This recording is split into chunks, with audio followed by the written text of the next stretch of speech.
निखिल जी, ऐसा है कि देश के बहुत सारे लोग ऐसे हैं जो संविधान की बारीकियों को अच्छी तरीके से नहीं जानते। अब ऐसी स्थिति में क्या है, जो ये पुराने लीडर्स हैं जैसे ममता बनर्जी, जिनको अपनी सत्ता बनाए रखने के लिए कुछ भी करना है, और उसके लिए क्या है कि ये लोगों में एक गलतफहमी फैलाने की कोशिश कर रही है। बार बार देखिए, एसआईआर की प्रक्रिया शुरू होने के बाद से ही इन्होंने लोगों में भड़काने के भाषण देने शुरू कर दिए। इन्होंने आते ही बोला एसआईआर माने लोगों को यहाँ से निकालना, एनआरसी लागू करने जैसा है।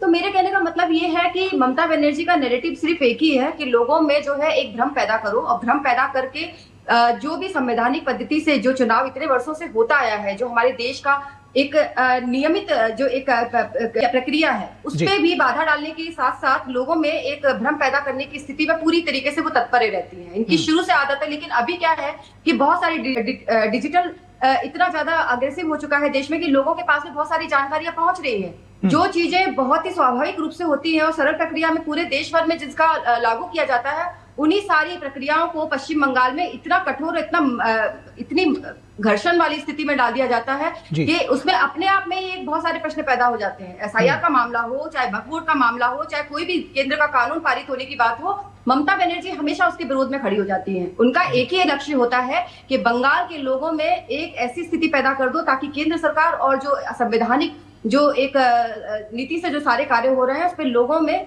एक असंतोष की भावना पैदा हो।